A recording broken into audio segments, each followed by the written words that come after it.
We're delighted to have this opportunity to talk with you. How about those tax cuts? How about them? I'm going to go to the New York Times, no doubt your favorite publication. But their polling that they've commissioned themselves seems to indicate that compared to a favorability rating of 37% when the tax cuts were passed across the whole nation, Democrat, Republican, Independent, it's now risen to 51%.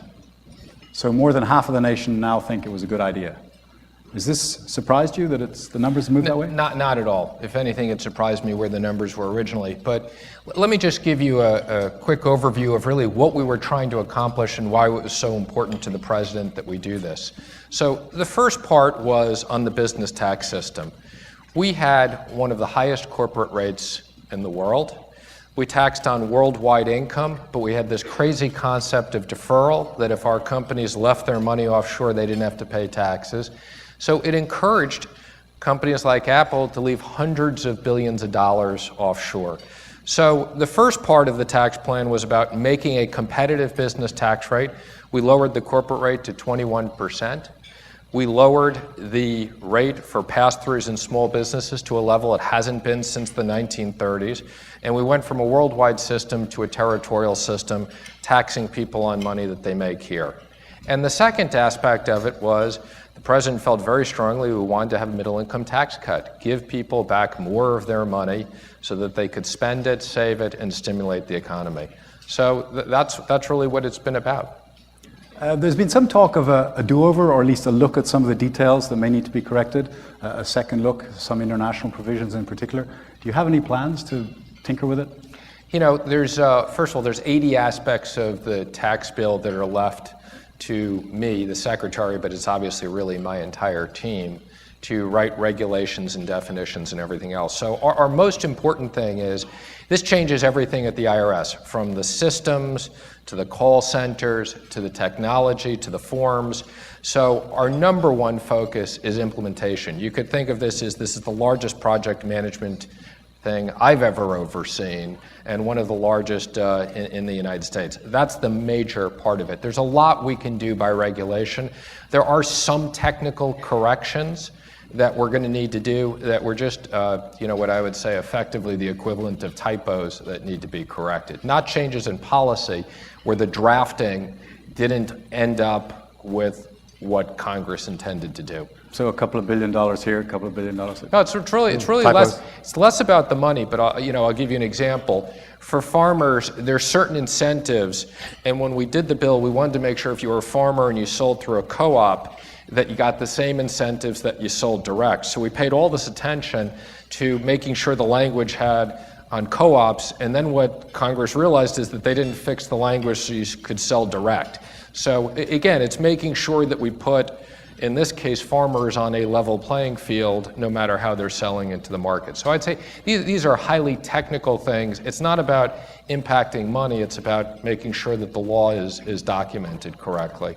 How do you feel about the selling of the tax cuts? So the Tax Policy Center in DC, which is a nonpartisan independent institution, they have found that about only one third of Americans believe they will get a tax cut. But their analysis, when they crunch the numbers, seems to indicate that about 80% of Americans will see some form of tax cut.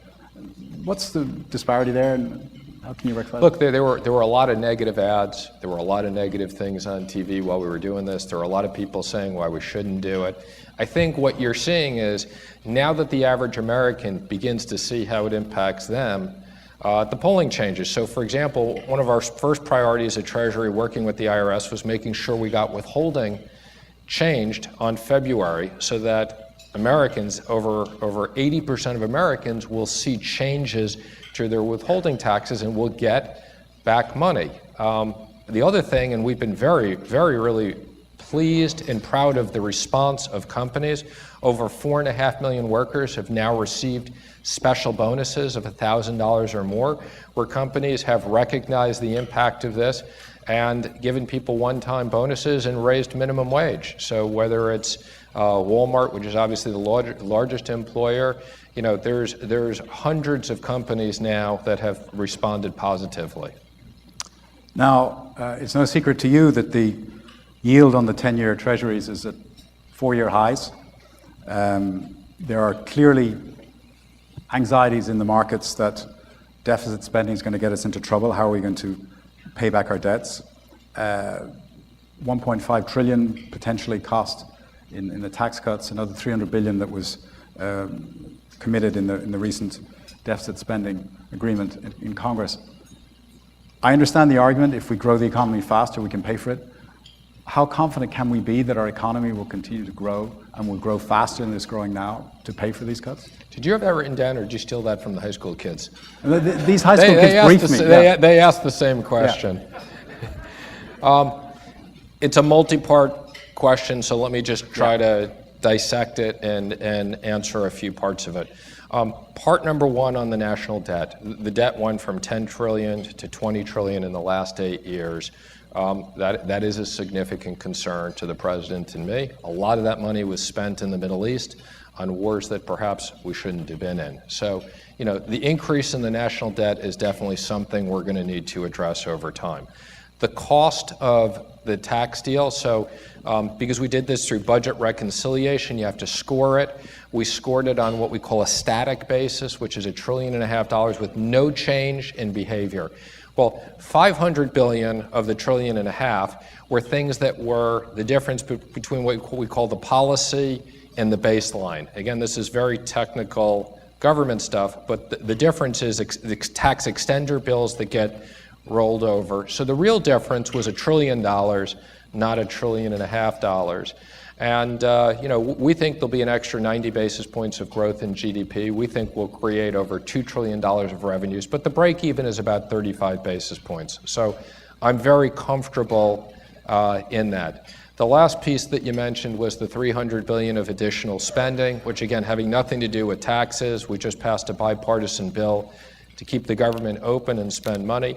The president felt very strongly that we needed to make a major investment in the military because of the sequester caps, and given everything that's going on in the world right now, and there are a lot of complicated issues, that we needed to have the military invested properly.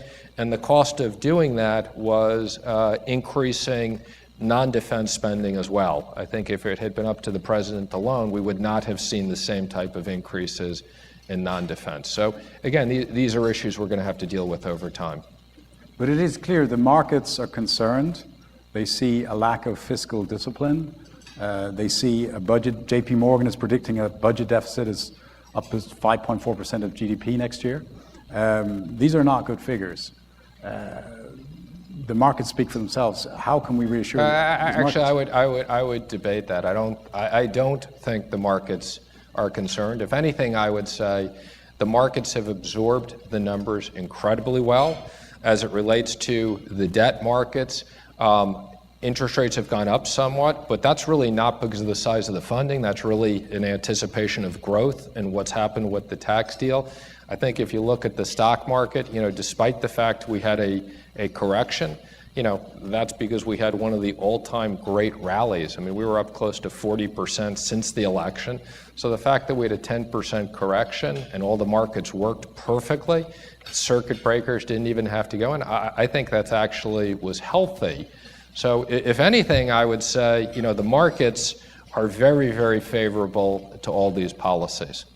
We're still going to have to pay for this debt. Well, we're still going to have to pay. Interest rates go up, it's going to get harder, right? Again, what I would just comment, we inherited this debt. So as I said. But you're not drawing it down, you're getting it bigger. No, I mean, again, if you believe our numbers, okay, the tax plan will not only pay for itself, but will pay down the debt. Having said that, nothing to do with the tax plan, there are government deficits and government spending. This is controlled on a bipartisan basis, and these issues are going to need to be dealt with over time. Now, over time, when we look forward, clearly our population is getting older. The drawdown on Social Security, on healthcare is increasing. Do you have plans for some form of entitlement reform Because the growth rates right now just don't make sense in terms of... The president is not interested right now in any changes to Social Security. That's not something I, as managing trustee of the Social Security Trust Fund, that's one of my big titles I inherited in this job.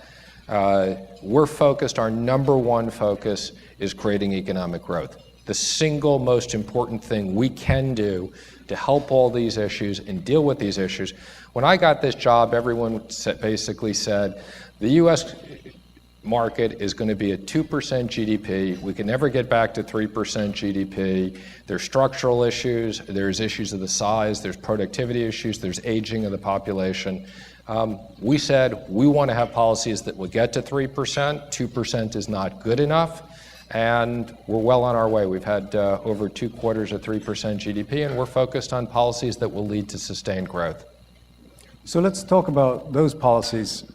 Clearly, tax reform has helped corporate America. What other policies do you have in mind to improve our competitiveness, our corporate competitiveness in the United States? So, I mean, again, I would say fixing the corporate tax system, that was a big component of it. Making sure that for small and medium-sized businesses that aren't corporations, that are partnerships, LLCs, pass-throughs, they have competitive tax rates. Again, lowest tax rate since the 1930s. Making sure the middle income has a tax cut so they have a fair amount of their money they can save and invest back. And then regulations. I mean, I've operated a bank for the last 9 years. We were regulated by the FDIC, the OCC, the Consumer Protection Bureau, and the Fed. I'm a big believer in regulations. You want to take FDIC deposits, you should be regulated. Having said that, there's a lot we've learned since the financial crisis, and we should have proper regulations, not overlapping regulations. So that's a big focus. And then the third focus of the president is really trade deals. And the president absolutely believes in free trade. He's one of the greatest free traders. But we don't have free trade with many countries. We want to make sure we have reciprocal trade. We want to make sure that U.S. companies have the same opportunity to do business in China that Chinese companies have here. So dealing with trade deficits and being, thank you. He's the salesman in chief for U.S. workers and U.S. companies. So let's talk about China. You went there. China has an enormous trade surplus with us. What can we do? Well, we think of it as a deficit.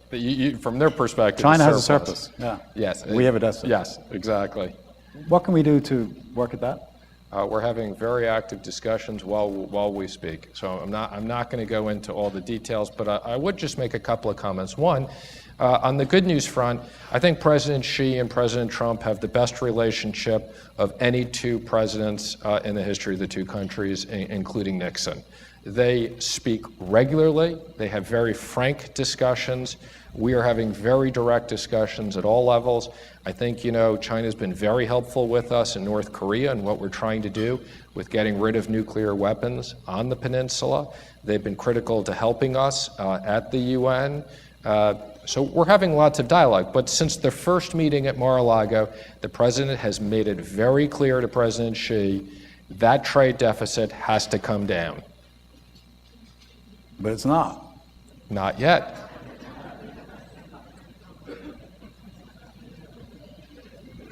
We're only 1 year in, I might add. And we have Can't do everything in the first year. We have Chairman for Life Xi Jinping, who will probably outlast the next 3 or 4 presidents in this country. North Korea? Yes. Seeing as you talked about North Korea, one, the new sanctions you just announced on specific ships, it's getting pretty granular now. Are you confident that we have some leverage on them now? Do you think that their offer to talk is a response to our sanctions? Do you see that pressure strategy working? So, it's interesting. There's certain aspects of this job I came in with a lot of experience on, even though I didn't have government experience. I had domestic finance experience, international finance. What I knew nothing about was sanctions. And what most people don't realize is at Treasury, we manage all the sanctions programs. I probably spent half my time on sanctions. So when I got to Washington a little over a year ago, I only knew about the JCPOA, the Iran nuclear deal, from what I read in the papers. We have an incredible incredible team of people at Treasury, and I sit on the National Security Council because sanctions are critical to everything we're doing. So whether it's Iran, whether it's North Korea, whether it's Russia or Venezuela, sanctions are at the center of our foreign policy, and they work. So there's no question in Iran, when we had unified sanctions on Iran, the only reason they came to the table to negotiate the Iran nuclear deal was because of sanctions. The president thinks, which I fully agree with, we could have had a better deal. He's not happy with the term of the deal. He's not happy with the fact that they're doing ballistic missiles outside of the deal, but the sanctions work. In the case of North Korea, we now have 500 sanctions on North Korea. We put in since 2005. Half of them we put in the last year. Friday, I was at the White House. We announced 60 sanctions, very granular, as you said, dealing with ship-to-ship illegal transfers of coal and petroleum. So we've now sanctioned individual ships that can't go into ports to lock this down. So whether it's the banking system, whether it's the shipping system, we are determined to use sanctions. We're early on in this, but again, what I can tell you is we are seeing the impact on that in what it's doing to their economy and their ability to get access to things that they need for their military. When your staff brief you on the state of the world economy, what color picture are they presenting these days? Pretty rosy, I would imagine? Again, I'd say, our primary focus is the U.S. economy. As I've said, if the U.S. economy grows, that's good for the rest of the world. I think our projections are pretty positive. Again, I think we could have a couple of big quarters of GDP, substantially high. I mean, at one point, the Atlantic Fed was predicting 5%. I'm not sure we're going to get there for a quarter or two. But I do feel we feel comfortable with 3% sustained GDP. And as I look around the rest of the world, Europe is not growing nearly as fast as we are, but their economy is doing much better than it's done in the past. A lot of people were concerned about Brexit and the impact on the UK. Again, I think this is something we're carefully monitoring. So I think we're comfortable, having said that, look, things always occur when you least likely expect them. Indeed. Are you comfortable where the dollar is compared to other currencies? Nice try. So my dollar comments have been taken a little bit out of context. So first of all, I don't comment on where the dollar is in the short term, okay?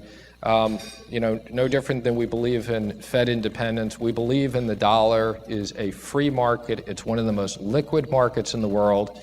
And we don't set policy to impact the dollar. If anything, interest rates probably have a bigger impact on the dollar than anything else, which is the Fed and not us. Having said that, my comments in Davos got taken a bit out of place, and I was on TV for 24 hours talking about a weak dollar. That was not the case.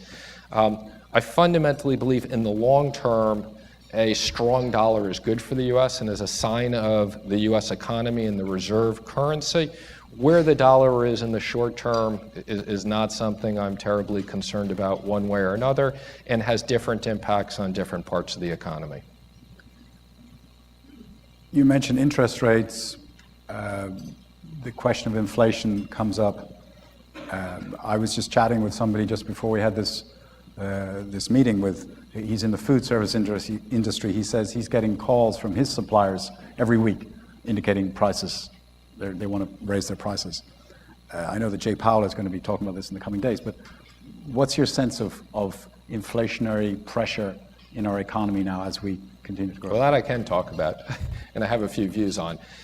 Let me first say, although I didn't have government experience, the single best thing that prepared me for this job was I traveled with the president all around the country as his finance chairman. I met with literally thousands and thousands of workers, small business owners, big business owners.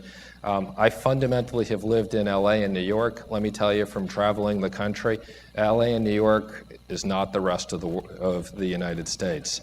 So one of the problems of the last 8 years, and one of the reasons why the president won this election, was he understood that the average American had no wage increase in the last 8 years. Financial markets were great. For people in this room, it's been a great economy. The average worker didn't have the right opportunities. So a lot of our tax plan is designed to create increases for workers. And matter of fact, we've talked about, we think the average worker will get $4,500 in increase as a result of this.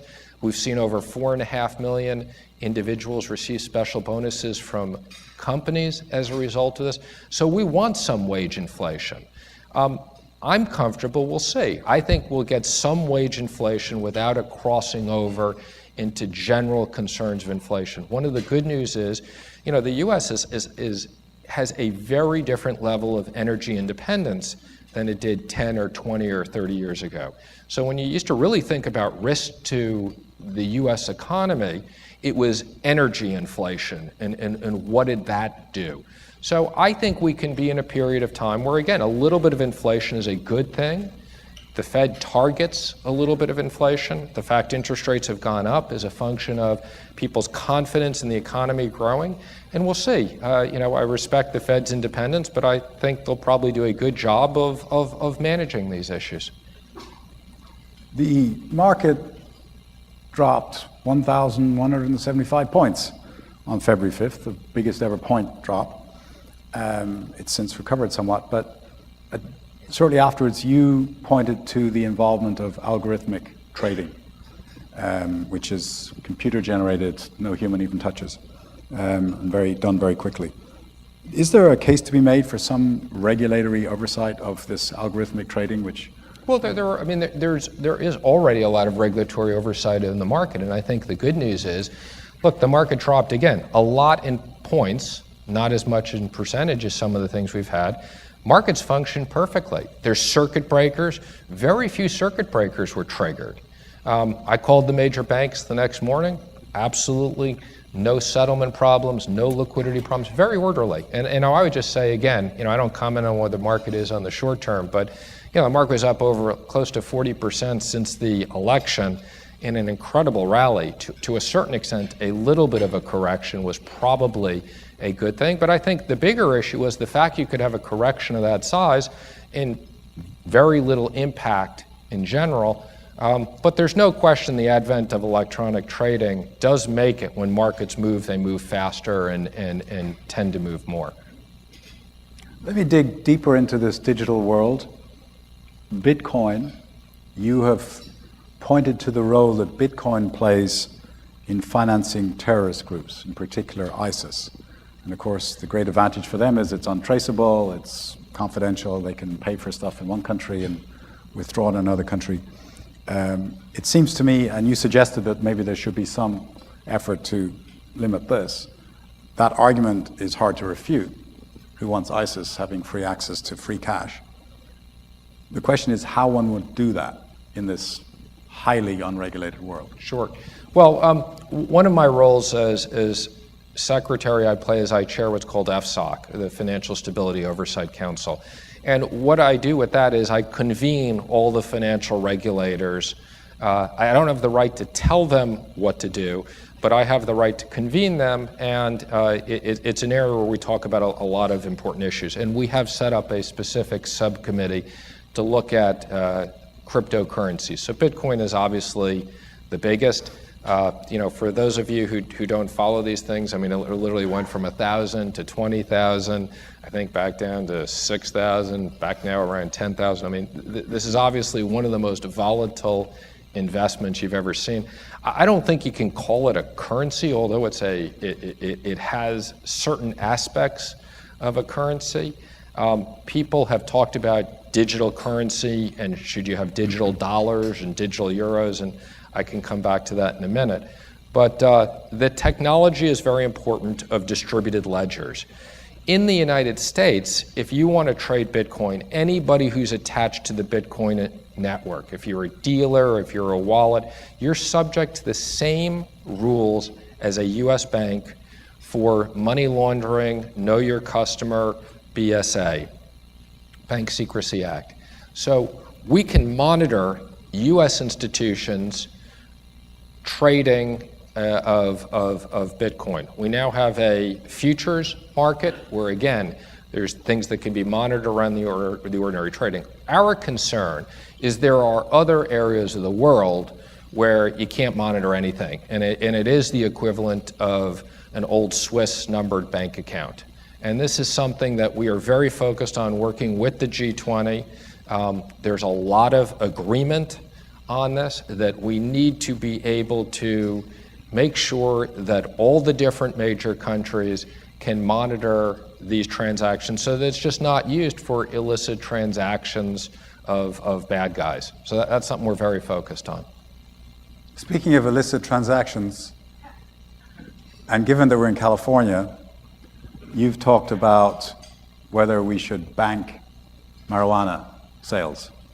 At the moment, people who sell marijuana, they can't put in a bank. It's all cash. Do you see a move there where we would basically legitimize this, even though it's still against federal law?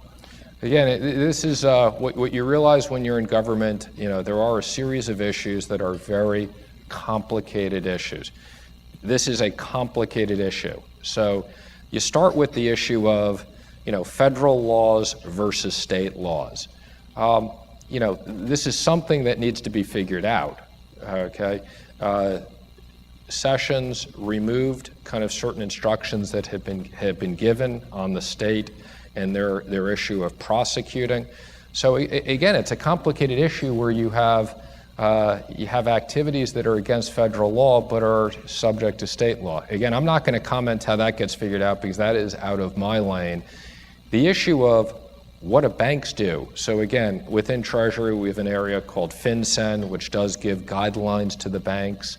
This is something we're trying to figure out, what do banks do? Because, from the IRS standpoint, we literally have companies who walk in with bags and bags and bags of cash to pay their taxes. Obviously, we want to be paid the taxes. If this business is going to be done in California, putting on my federal hat, we obviously want to collect our federal taxes. It's a complicated issue, and I'm working with the Attorney General on this and contemplating what guidelines we give banks. I'll open up for questions in a minute. Let me just ask one more. So you were at Goldman, then you were running One West Bank. That sold in 2015 for $3.4 billion, not shabby. You now essentially run an $18 trillion business. How's that working out? So far, so good. It is interesting, though. I consider myself lucky in that I've had four careers, really. My first career was working at Goldman Sachs. It was great training. I was in the trading markets. I understood risk-taking. I then worked in the technology division. I became the firm's CIO. I developed a lot of expertise in operational issues. I then set up my own investment business, so I understood investments. During the financial crisis, I bought several banks from the government. Again, so I had experience in a highly regulated area. And the government, the interesting thing about the Treasury job is there's so many aspects of it. So much of it is we just operationally run big parts of the government just on a very large scale. But the IRS, as I said, I'm probably spending a huge component on my time right now in this large project management. The IRS touches every single person in the United States, and we're trying to figure out how we can do that with technology, how we can do it with better service, how we can make it simpler under the tax law. 90% of America will be able to fill out their taxes on a giant postcard. So working on simplifying things. Bad luck if you're the other 10%. Bigger. We have one microphone here, and there's another one in the back there. Monica's got her hand up. So please put your hand up if you have a question, and we'll try and get to as many as we can. I want to recognize Eli Broad, who I see in the audience, one of the great contributors to Los Angeles. Thank you, Eli, for everything you've done.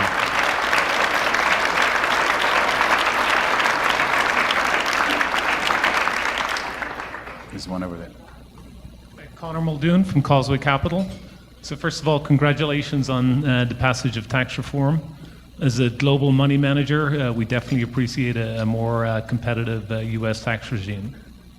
So question, so how much policy coordination happens between the Treasury, the Federal Reserve, and the Commerce Department? And given your banking experience, What do you feel that Randy Quarles in his new role as supervision at the Fed needs to prioritize when it comes to banking regulation? Sure, those are very good questions. So let me first say, again, you can think of this as there's kind of like two separate groups. There's the independent agencies, and then there's all the different parts of the executive branch. So first, let me just comment on the independent agencies, which the Fed is obviously an independent agency, the OCC is an independent agency. We can have a big impact by putting people in these jobs. So I'm a big fan of Randy's. I helped recruit Randy. He was confirmed by the Senate. I have a lot of confidence in what he's done. But once we put people in these jobs, as I said, I can convene them, we can talk about issues, but on a policy level, I don't coordinate a policy level with the Fed. One of the things I was able to do is the president signed an executive order for us to look at financial regulation. And within Treasury, we basically wrote a book on kind of what we would do in financial regulation. And I think a lot of the regulators agree with a lot of this and they're instituting it. But so, again, let me just say there's kind of the independent agencies. Within the executive branch, and again, one of the things that I was surprised by when I got to government, there's a massive coordination process. So whether it's state, defense, commerce, USTR for trade, the White House, the National Economic Council, the Domestic Policy Council, you'd be surprised how well we coordinate things. And there's a formal process before we take things to the president. You know, on trade, we have trade meetings literally every single week on an interagency basis. Just one at the back there. Thank you for your remarks, Mr. Secretary. My question is about sanctions on Iran and where you see them going, and do you see them going as far as their central bank? Thank you. Sure. Well, I'm going to be very careful on commenting specifically as to where they're going, because we don't comment on sanctions going forward. But what I will comment a little bit about, and the president's been very clear on this, the president thought that, you know, we had them on the 5-yard line, and the sanctions were working, and we transferred a boatload of cash to them in return for signing the JCPOA. And again, the president, although there are certain aspects of the JCPOA that are very attractive, there are some major flaws. One of them is the term. The other is it allowed Iran to continue to do ballistic missiles outside of the agreement. So we've been very, very active in sanctioning them for things that we are allowed to sanction them outside the JCPOA. Again, the JCPOA was never ratified by Congress. It was never a signed agreement or a treaty by Congress. But Congress put out certain legislation. And what happens is basically every quarter, the president has to sign a certification in regards to the JCPOA in order for our primary and secondary sanctions automatically not to snap back in place to where they were before the agreement. And I've been party to lots of these discussions at the NSC and the Oval Office, other things. The last time, and the president's been very vocal about it, this is the last time he's giving Congress and he's given our European partners. He wants a better deal. He wants to make sure that Iran never has nuclear agreements and that they stop supporting terrorism around the world. So we've continued to sanction them, and we will continue to do so outside of the deal for now. I think Alexander in the back there. Mr. Secretary, my name is Ted Green. Thank you very much for being here this afternoon. Thank you. Going back to your comments about having had 4 careers, as you know, when President Nixon resigned office, that effectively brought to an end the working life of many of his cabinet secretaries, although not all. As we gather here on February 26th, how concerned are you that if the Trump administration further implodes, that will be career-ending for you? Well, I guess you didn't. I guess you didn't vote for the president. I'm kind of assuming that's the case. So, in all due respect, you think it's imploded. I think that the president has signed tax reform for the first time in 30 years before it's been done. He's established great relationships with China. He has had a major impact on the Middle East. I think we've accomplished a lot in the last year, but we won't debate that. And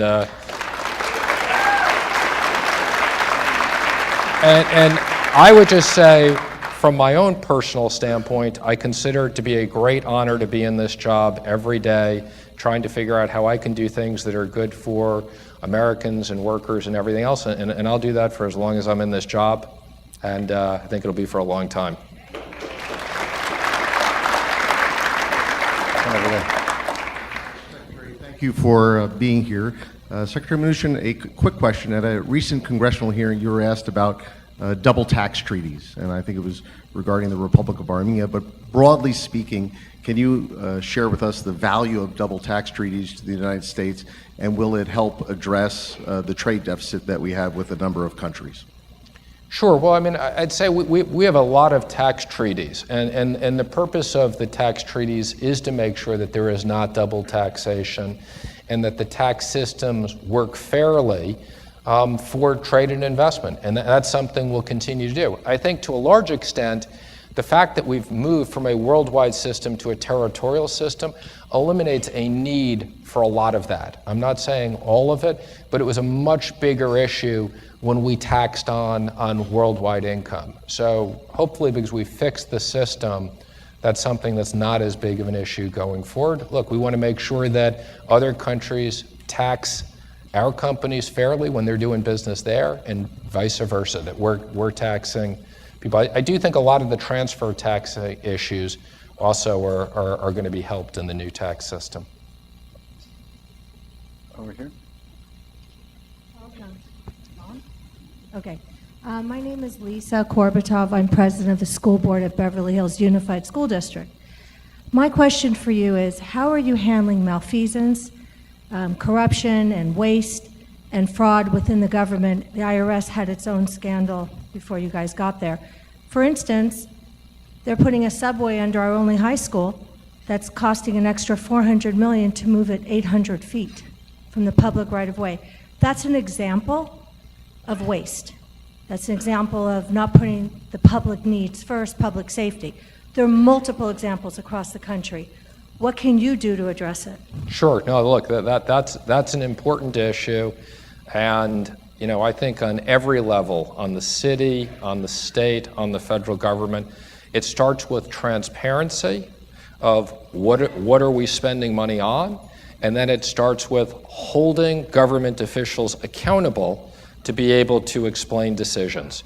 So, you know, we started what we call the Trump penny plan. If we can save a penny a year every year and get rid of government waste, you know, there's a lot of things we're doing on, again, on regulations that go back to what Ronald Reagan started in his period of time. I think there's a lot of efficiencies that we can get out of the federal government, and the state and cities have the same issue. In the back there, I think. Back left, yes, go ahead. Once again, thank you for being here. Oh, sorry. I run a small community bank, and we've watched with great pleasure your efforts and the administration's efforts to rationalize or right-size the amount of regulation on the large banks. But we're also awaiting for the attention to be turned to smaller banks, the small community banks, because we've heard the term too big to fail, but we're now suffering from too small to survive. And we're just waiting to get that attention paid to us as well. No, like, I think it's a major issue. And a lot of what we're doing, you know, look, I think the answer to, we have too much of the assets in too few banks. And one of the problems with Dodd-Frank is it made it almost impossible for small and medium-sized and regional banks. One of the few areas I do see of bipartisan legislation in the next few months is there is Dodd-Frank reform. One of the aspects is raising the level on regulation, making sure that banks like you aren't subject to the Volcker rule and things like that. You probably don't do any proprietary trading. And making sure, look, I think, and again, having run a regional bank, community banks, regional banks, they know how to lend. And we got to make sure that you can lend to the community and you're not overwhelmed with the cost of regulation to put you out of business. So we're very focused on that.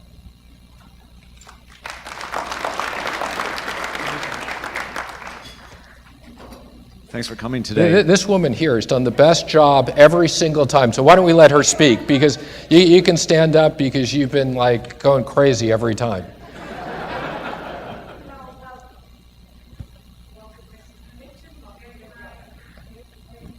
Okay, give her the mic. I hope I don't regret this question. You might. It's okay. Genocide. The Rohingyas. 1 million Rohingyas are being murdered in Burma, and this country is not really doing anything about it that we know. And you say China is helping us in the UN. Are they helping us with genocide, or are they helping you to keep the genocide down? No Jewish person in this room can accept that there is a genocide today. Okay. 1 million people are being murdered. Okay, well, first of all, I am glad we took your question, because I do think there are these issues in many places. And whether you look at what's going on, as you've pointed out, as you look at what's going on in Syria today, there are many areas. And I can tell you, we are redoubling our efforts all around the country. I mean, Venezuela is somewhere I'm spending a lot of time on with sanctions. There are real issues all around the world, and whether people are Jewish or people aren't Jewish, these are issues we all need to be focused on. So thank you for asking that question. Like everybody else, thank you very much for joining us. My question relates to your experience in the corporate world versus government. And what it is does the conflict and anger we see in the decision-making process, the political process, do you think it improves the decisions ultimately made? And then if not, any ideas for how it could be improved? I'm sorry, what was does the private experience help? From your perspective, coming into government, does the conflict and anger we all see or perceive, I think, in the decision-making process improve the decisions that are being made? And if not, what might be done to improve that? Well, again, what I'd say, my first comment on coming to government is everybody in Washington wants everybody to think, oh, government is so complicated that, ordinary business people can never figure this stuff out. And that I don't agree with. So I don't think not having government experience hurt me coming into the job. I surely think not having government experience actually helped the president coming into this job. Again, you look at things from a different perspective. So one, I would say, most things, not all things, but 80% of the things aren't as different than people want you to believe. I'll give you one example. In business, you have constituencies. You have shareholders, you have a board, you have customers, you have suppliers, you have employees. Even if you own a business entirely, you have different constituencies that you need to manage to have a successful business. We have different constituencies. It's a different, but a big part of getting things done is managing constituencies. A big part of our constituencies is the American public, making sure that we understand. So that's one. The other part of it is, I'd say, there's just a huge component of government that's operational. It's running a monstrous part of the economy, and the government is in almost everything we do. So I'm very focused on how do we simplify things, how do we make things more efficient. I spend a lot of time on cybersecurity. It's something that you spend a lot of time in the private sector on technology, how we transform things. So many more similarities than I would have thought. One back here. Thanks for being here. I wish I was in a room of Christian conservatives, because my name is Christian Wright. My question to you, actually I have two, is if you could summarize, I think I caught what you were saying, and we've had historic corporate tax cuts, major increase in defense spending, no entitlement cuts. How sustainable is that? Well, again, what I'd say is there's short-term issues and there's longer-term issues. So again, our first priority was grow the economy. That was kind of the number one economy, and a big part of that was the tax cuts and the tax reform, fixing the tax system. Since, as I said before, you can't cut your way out of these problems. So that's issue number one. Over time, we are going to have to deal with the debt. I would say, I carry around a bunch of cards, okay? Actually didn't bring this card today, but one of the cards I normally carry around is, what's the debt over GDP? What's GDP per person? If you look at a lot of these numbers, I could actually argue where we are from a debt standpoint is very comfortable, okay? Having said that, we have to deal with these things over time. We went from 10 trillion to 20 trillion. We don't want to go to 40 trillion. So government efficiency is something we need to look at over time. Up on the mezzanine there. Hi. There were sanctions announced against North Korean shipping last year, and so then last week we had an announcement of new, stronger sanctions on North Korean shipping. What was missing from the sanctions last year that is in the sanctions now? And are there going to be more sanctions? What is next? You go and physically stop them, or what's on the table? Well, don't laugh. We've talked about that. No, I'm being serious. But the answer is, what was announced last year was the president signed an executive order which gave us the authorities which we never had before. So after the UN, he gave us the authorities to basically say, anybody who trades with North Korea, we have the ability to block them from trading with us. So the specific sanctions we announced last week were very specific ships, shipping companies, and other things that are now blocked. So it started with high-level authorities, and now it goes down. Now, let me just explain something on sanctions, because I think people have this misconception on sanctions. To create a sanction, we have to go in through an internal legal process. We start with intelligence, so we work very closely with the intelligence agencies to make sure that we understand who's doing what. Then we have to go through a legal process of being able to build, some of these sanctions have books this big behind them where we document what's gone on to make sure that we can enforce these. It's not as simple as I decide, person X is going to be cut off from the US banking system. There are certain checks and balances that we go through. So it's a lot of work. And the answer is, we have a massive team, and as long as North Korea is doing these things, we will put more sanctions on them. I can assure you of that. I think we have time for two more questions, so we'll take one from here and one from here. Okay. Great. Thank you. Thank you for coming. And I'm a CEO of a small business, a lot of other business people in the room, and read various reports that there's somewhere in the neighborhood of $500 billion or so that's uncollected in taxes every year due to underfunding of the IRS, old technology, processes, systems. And having been in private industry, and the president been in private industry, one area that I don't think any business person underinvests in is their AR department for collecting revenue. So is that something you guys have given thought to on a go-forwards basis? Sure. So again, it's a very, very good question, and it's a complicated answer. So I'm going to try to give you the simple answer. So the problem is not a receivables problem. So I can tell you, we have a tax system in the United States that is based upon self-reporting. Okay, and what I'm very focused on is, how can we use technology with all this information today, where we're taking in electronic information all over, to try to do as good of a job as we can if people aren't properly reporting. So the issue is not a collections problem. It's not like we have the receivables and we're not collecting them. What you're probably referring to, and is a big number, is we report what we think the tax gap is. And the tax gap is the difference between what we actually collect and, based upon a lot of models, what we should collect. And a lot of that is the fact that people are not reporting the proper amount of income or transactions or things like that.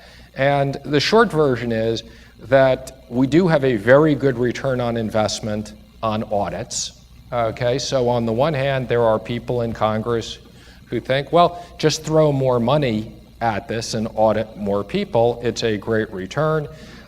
There's a lot of people who say, look, dealing with the IRS is not the most pleasant thing, and what we need to focus on is customer service. So what I'm focused on is how do we cut the tax gap by investing in technology, and where we're prioritizing the IRS funding right now is on technology in the process, to both make it easier for taxpayers who are complying and to make sure taxpayers who are not complying that we have algorithms and other things to chase them down. But it's a very good question, and I'll be testifying in the Appropriations Committee in the next couple of weeks on IRS funding again. We have last one is in the back here. Hi, my name is Cassie Hermiston-Boyd. I'm with London Partners. Thank you very much for taking my question. You mentioned that President Trump is carefully monitoring the UK's withdrawal from the European Union. Many can draw comparisons between his rise to power and Brexit. I'd like to ask you, what type of relationship do you see between the US and the UK in the next 5 years and their rightful roles in the world? Thank you very much. I think the UK has been our most important ally, and I see them as continuing to be our most important ally. The president has said to them, as soon as we can negotiate a trade agreement, they're at the front of the line, not the back of the line.